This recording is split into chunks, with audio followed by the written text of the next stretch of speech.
You woke up this morning and made a decision.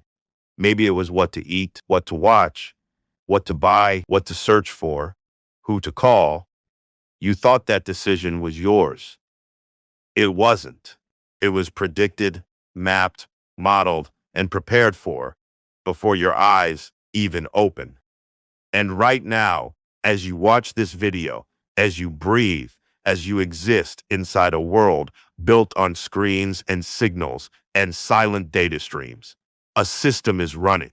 A system that knows things about you that you have never said out loud. A system that doesn't just observe your behavior, it shapes it. And the terrifying part, you gave it permission. You paid for the privilege. And you keep feeding it. Single day. Stay with me, because by the end of this video, you are going to understand exactly how this works, who built it, how deep it goes, and most importantly, what you can actually do about it. This is not a conspiracy theory. This is behavioral science, data architecture, and psychological engineering operating in plain sight. Let's go. Let's start with something you believe about yourself. You believe you are a rational person. You believe that when you make a decision, even a small one, it comes from somewhere inside you. Your preferences, your logic, your mood, your needs. That's the story we all tell ourselves. But here's the first uncomfortable truth. You are not as autonomous as you think. Decades of cognitive science research have proven, repeatedly, across cultures, across age groups, across income levels, that the vast majority of human decisions are not made consciously. They are made before conscious thought even begins. Your brain processes approximately 11 million bits of information per second. You are consciously aware of roughly 40. Out of 11 million, what happens to the rest? It gets processed below the surface, in systems you don't have access to, in neural pathways shaped by repetition, emotion, environment, and, this is the key part, external input. Now here's where it gets dangerous, because for most of human history, that external input was limited. Your village, your family, your immediate environment, the slow trickle of media through newspapers and television. But something changed. Something changed so fast, so completely, so invisibly, that most people still haven't processed what actually happened. The internet didn't just connect us. It instrumented us. It turned human behavior into data, and data into a product. And that product, your behavior, your patterns, your psychological fingerprint, became the most valuable commodity on earth. But here's the problem most people miss when they hear something like this. They think, yeah, okay, show me ads. I know about that. No, no. That is the surface layer. That is the kindergarten version of what's actually happening. What we're talking about goes so much deeper than advertising.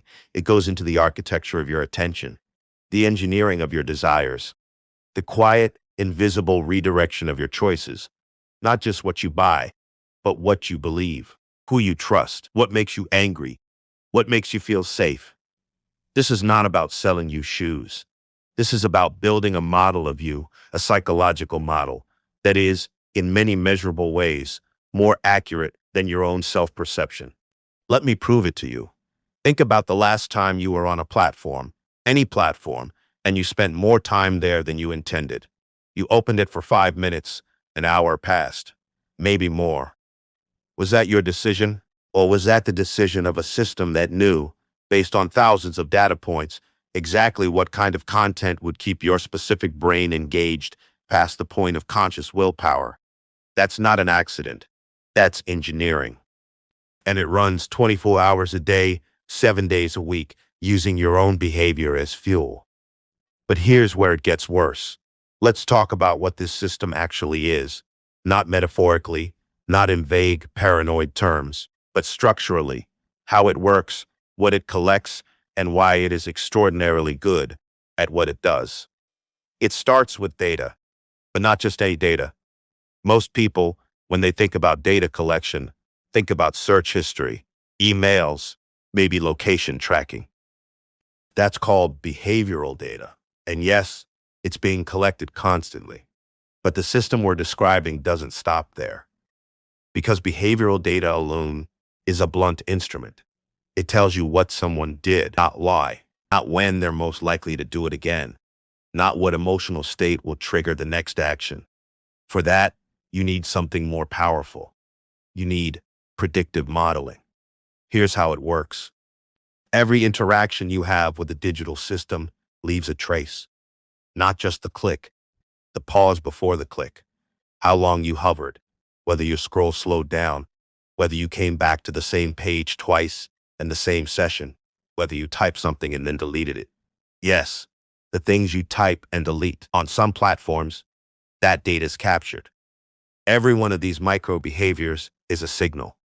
And when you aggregate millions of signals across millions of users over months and years, you start to see patterns, deep statistical patterns, patterns that tell you things like a person who pauses on certain types of content for more than 1.3 seconds and then continues scrolling without engaging is 73% more likely to engage with that content type if shown it again within 24 hours, especially in the evening, when their cognitive resistance is lower.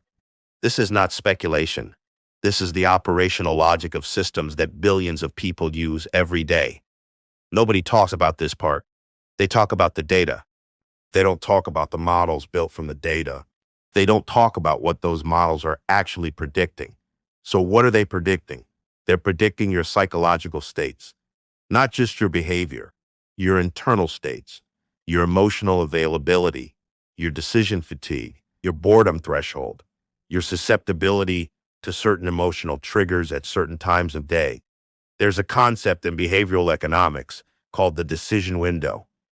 It's the period of time during which a person is most likely to make a particular type of choice. Advertisers have known about decision windows for decades. They bought time slots on television. They placed ads at checkouts. They understood that hungry people buy more, tired people resist less. But those were crude approximations, educated guesses based on broad population data. What exists today is not a guess. What exists today is a real-time, personalized prediction engine running on your device, learning from your inputs, updated with every interaction that can identify your decision window for a specific type of action with a degree of accuracy that was literally impossible 20 years ago. And here's the part that should make you stop and breathe for a second. This system doesn't just wait for your decision window to open, it creates conditions to trigger it. Let me give you a concrete example. You've been thinking about making a purchase. Maybe you looked at something once, briefly, 3 days ago. You didn't buy it. You moved on. In your mind, that decision is dormant, maybe forgotten.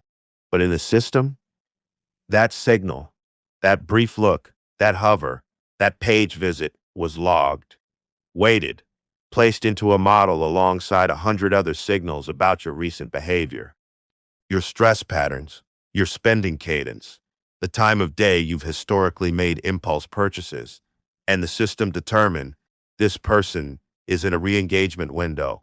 Apply pressure, not bluntly, not obviously, subtly. Maybe the product shows up in your feed, but not as an ad at first. Maybe it shows up as a piece of content adjacent to something you genuinely care about. Maybe it surfaces in a social context. Someone you follow, someone who represents an identity you aspire to, is seen using that product. Your brain processes all of this below conscious awareness. It builds associations. It reduces psychological friction. It shifts the emotional valence of the decision from maybe someday to actually, why not now? And then, at the precise moment when your decision window is statistically open, the direct offer appears. You feel like you made a choice. You didn't. You were guided, step by step, through a funnel that was built specifically for your psychological profile and activated at the moment you were most likely to convert. It gets worse, because what I just described, that's the commercial application. That's the version that's trying to sell you something. There's another version, And it's not trying to sell you a product. It's trying to sell you a belief. The same infrastructure, the same behavioral modeling, the same predictive systems, the same emotional trigger mechanisms has been applied to information, to political opinion, to identity formation. This is where the stakes stop being about your wallet and start being about something far more fundamental, your worldview, the way information is filtered. By that life for me. No, I think he's representing the existence of medicine. And here's the brutal behavioral science reality. The content that generates the most engagement is almost never calm, nuanced, and balanced. It's content that triggers strong emotion, fear, outrage, tribal identity, moral certainty, which means the system, not out of malice, but out of pure optimization logic, is selecting for the kind of content that inflames rather than informs. It is feeding you information that has been pre-selected to match your existing emotional tendencies, to confirm your existing beliefs, and to intensify your existing anxieties, because that content keeps you on the platform longer. And the longer you stay, the more data you generate. And the more data you generate, the better the model gets. And the better the model gets, the more precisely it can predict and shape your next decision. This is not a loop. This is a spiral. But here's what almost nobody understands. To really understand what's happening to you, we need to go inside the brain for a moment, not in an academic way, in a you need to understand this because it directly affects your life kind of way. Your brain has two primary decision-making systems. This isn't a metaphor. This is neuroscience. The first system is fast, automatic, and operates almost entirely below conscious awareness. It runs on pattern recognition, habit, emotional association. It makes thousands of micro decisions every hour without consulting the part of you that thinks it's in charge. The second system is slow, deliberate, and energy intensive. It's the part that engages when you're solving a hard problem, making a conscious choice, or resisting an impulse. Here's the critical detail. System 2 is lazy by design. Evolution built it this way. Conscious deliberation burns glucose. In a world of scarce resources, burning energy on decisions that didn't need deliberate thought was wasteful. So your brain learned to automate as much as possible, routing the vast majority of decisions through System 1, leaving System 2 for genuinely complex or novel situations. This was a brilliant adaptation for most of human history. In a digital environment engineered to exploit it, it becomes a vulnerability. Because what the behavioral prediction system has figured out, what it is essentially reverse engineered into the System 1 that is caused by the activity of man to ensure what power they are. It doesn't work. What triggers automatic emotional responses in your specific profile? What patterns you associate with safety, pleasure, and reward? When your System 2 is fatigued and your System 1 is running the show, how to present a choice in a way that bypasses deliberate evaluation. This last point is called choice architecture, and it is one of the most powerful and most misused concepts in modern behavioral science. Choice architecture is the idea that how a choice is presented is often more powerful than the choice itself. Classic examples: putting healthy food at eye level in a cafeteria increases healthy choices by a measurable percentage. Making organ donation the default rather than the opt-in dramatically increases donor rate. Framing a 90% survival rate versus a 10% mortality rate, identical information, produces different decisions. Now take that principle, apply it to a system that has a detailed psychological model of you specifically, that knows your emotional triggers, your decision fatigue patterns, your identity anchors, your social comparison tendencies.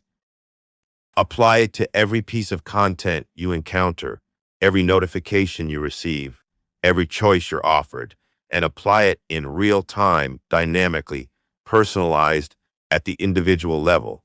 That is what you are dealing with, not a generic cafeteria, a cafeteria that rearranges itself every time you walk in based on what you ate last time, what made you hungry, and what you're most likely to grab without thinking.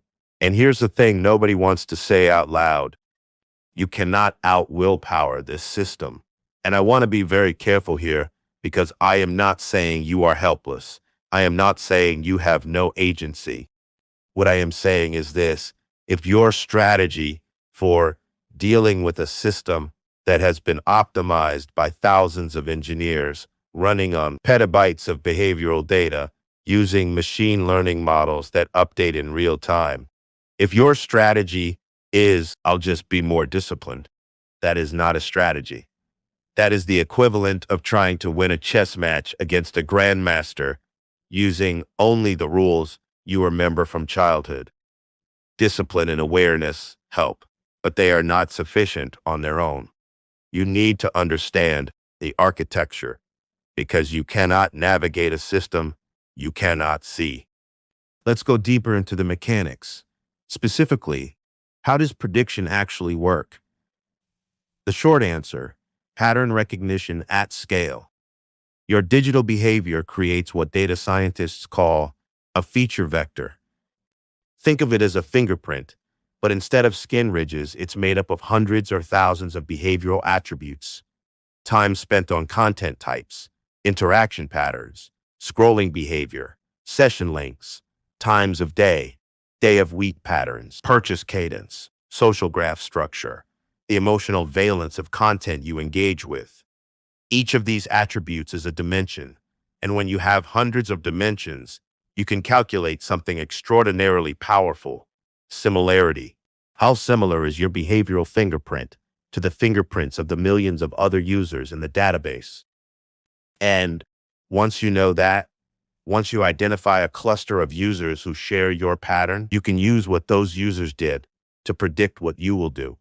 This is called collaborative filtering at the behavioral level, and it is devastatingly effective.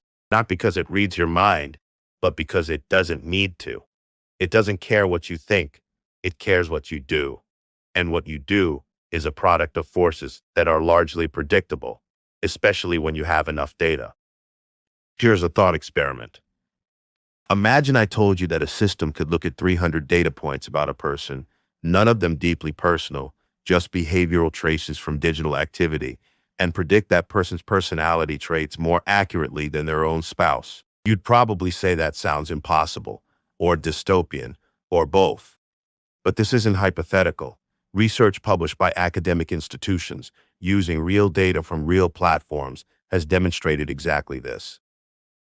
The model sees patterns in behavior that the person's closest relationships can't perceive, because the model isn't biased by emotion. It isn't filtering through the noise of relationship dynamics or social performance. It just sees the data, and the data doesn't lie. Now, think about what that means for decisions. If a system can model your personality more accurately than the people who know you best, then it can predict your decisions with a precision that should, by all rights, terrify you. And it should, in particular, terrify you because of who has access to that model. Because this is where we need to pull back from the technical details and look at the broader architecture of power. Who builds these systems? Who owns them? Who profits from them? And critically, whose interests do they serve? The systems we're describing were not built in the interest of the user. They were built in the interest of the platform, the advertiser, political actor, the content machine. You are not the customer of these systems. You are the product. That phrase has been said so many times it's lost its impact. So let me reframe it in terms of decision-making.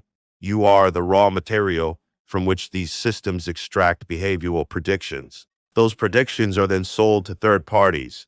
Those predictions are coming from some sort of laws and comments, and those predictions are fired by the free speech and personal progress. Every time you make a decision that was influenced by content you encountered on one of these platforms, every time a belief was reinforced, an emotion was triggered, a purchase was made, that was a successful application of a system that was designed to produce exactly that outcome. And you paid for the device that delivered it. But now here's the part you've been waiting for. I am not going to tell you to delete your apps and go live in the woods, because that's not a solution. It's an abdication. And you deserve better than that. What I am going to give you is something more valuable: structural understanding. Because when you understand the architecture of a system, you stop being a passive participant in it. You start being able to navigate it with intention.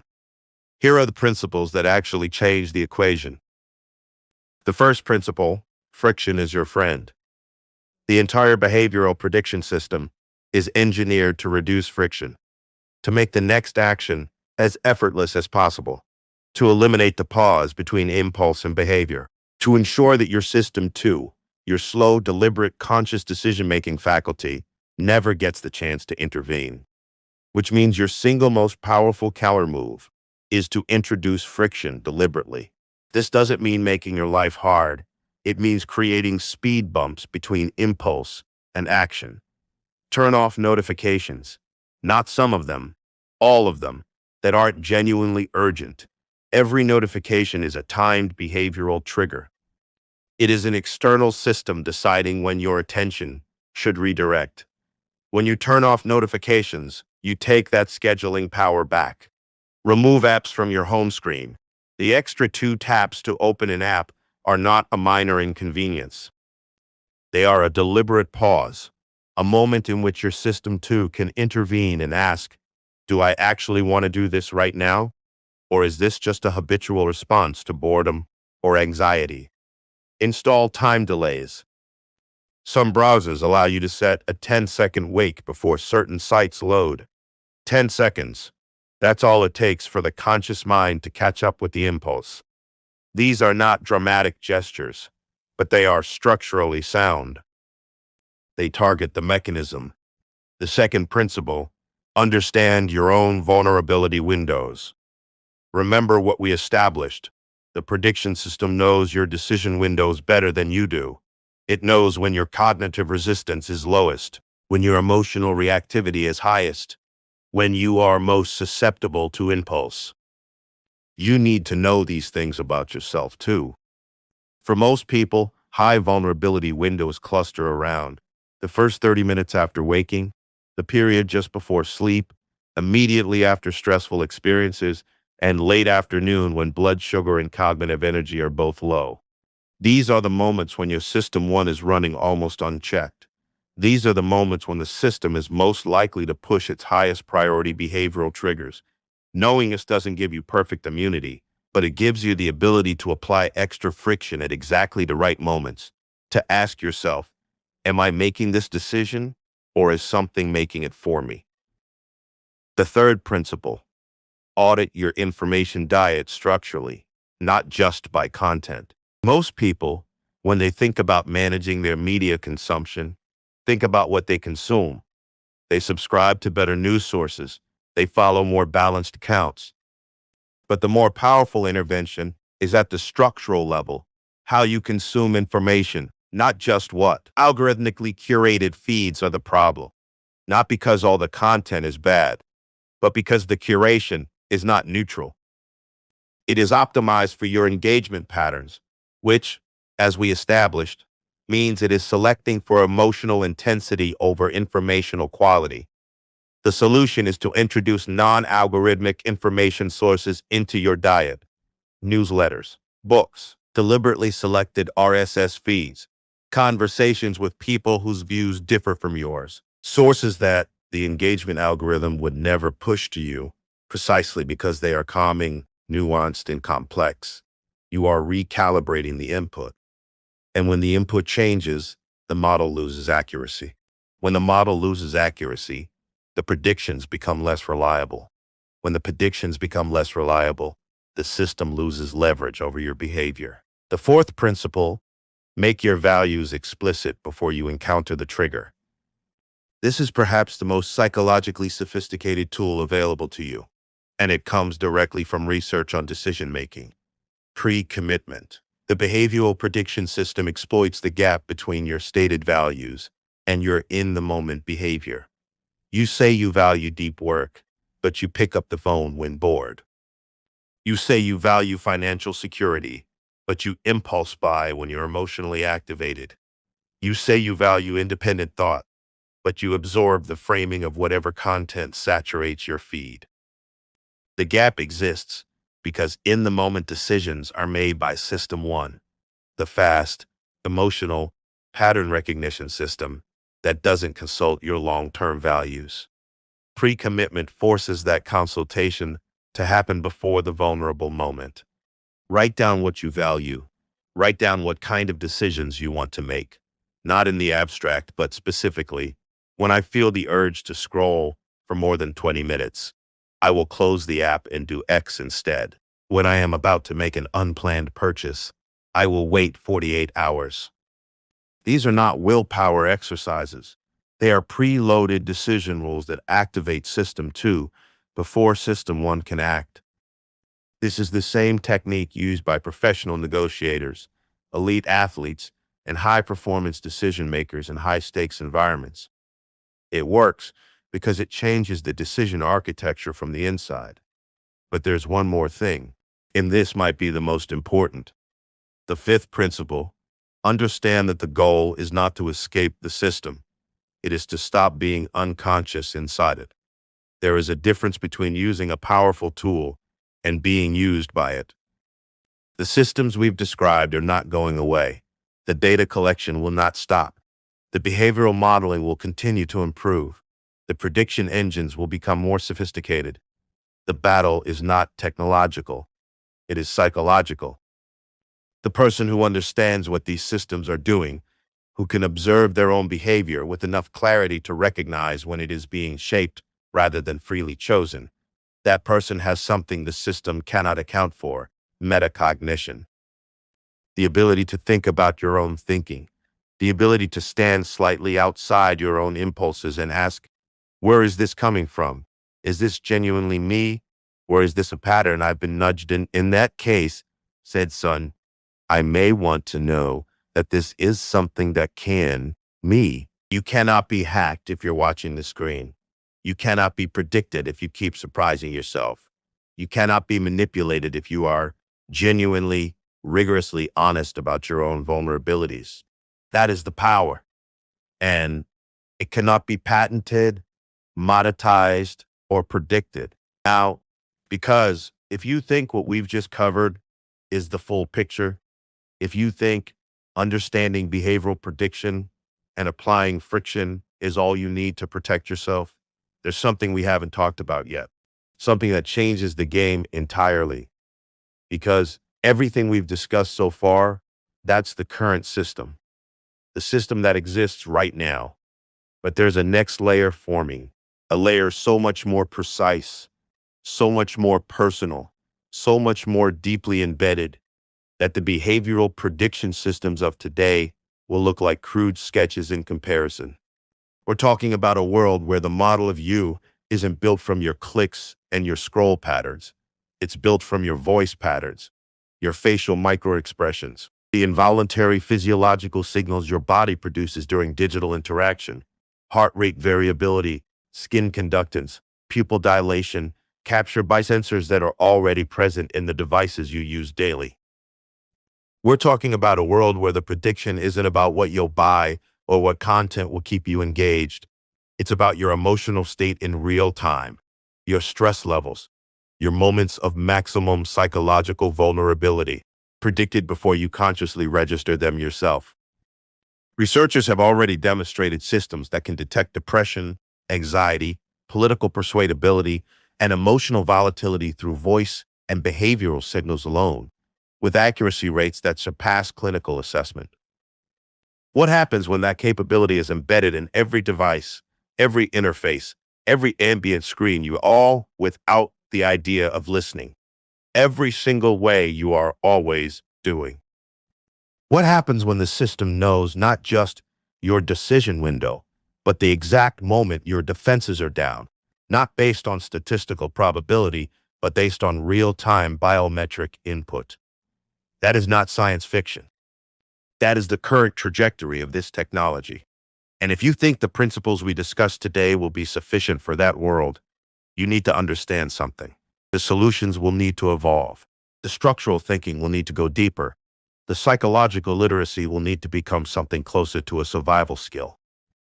This is not the end of this conversation. This is the beginning. Let me bring this home. You came into this video believing, on some level, that your decisions are yours. Maybe you had a vague awareness that advertising was targeting you. Maybe you'd heard something about algorithms and filter bubbles. Maybe you already felt, in that quiet part of your mind that knows things before you can articulate them, that something wasn't right about the way the digital world made you feel. You were right. And now you know why. You know that the decisions you make inside a digital environment are not made in neutral space. They are made inside an architecture that was designed with extraordinary sophistication and enormous resources to predict and influence those decisions in ways that serve interests other than yours. You know that the system targets your most human vulnerabilities, your cognitive shortcuts, your emotional reactivity, your need for belonging and identity and stimulation. You know that it doesn't need to control you overtly. It just needs to stack the deck, subtly, consistently, in the fractions of a second before you're even aware a choice is being made. But you also know something else now. You know the architecture, and architecture can be navigated. You know about friction and how to use it as a tool. You know about your vulnerability windows and how to apply awareness at exactly the right moments. You know about information diet structure and why the how matters more than the what. You know about pre-commitment and how to load your values into the decision before the system gets a chance to exploit the gap. And you know about metacognition, the one tool that no behavioral prediction model can reliably account for, because it introduces genuine unpredictability into a system built on the assumption of your predictability. Here's what I want you to take from this. The goal is never to make you paranoid. Paranoia is paralysis, and paralysis serves the system just as well as obedience. The goal is awareness as a form of power. Because here's the truth about these systems. They work best on people who don't know they exist. They work next best on people who know they exist, but believe they're immune. They work least well on people who understand the mechanism, track their own reactions, and make deliberate architectural changes to how they engage. That last group is small. It is growing. You are now part of it. The next time you feel a sudden impulse that seems to come from nowhere, a craving for a product, a spike of outrage, an inexplicable pull toward a piece of content, you now have the vocabulary to ask, where is this coming from? The next time you notice yourself spending more time somewhere than you intended, more time scrolling, more time consuming, more time reacting, you now have the framework to understand this was not an accident. The next time you make a decision and it feels effortless, especially when it feels effortless, you now know that frictionless decisions are the system's greatest success, and they deserve your closest scrutiny. You are not powerless, but you were, for a while, unaware. And awareness, real awareness, structural awareness, the kind that understands the mechanism and not just the surface, that is the only thing that has ever, in the history of human civilization, created genuine freedom, not ignorance, not compliance, not the illusion of choice inside a rigged architecture. Awareness. This video exists because the conversation needs to happen. Because most people are moving through a world that is actively modeling their psychology, and they deserve to understand what that means. Share this with someone who needs to hear it, not because of the algorithm, despite it. Subscribe to the channel. And what was the moment in this video that hit hardest? Tell me below.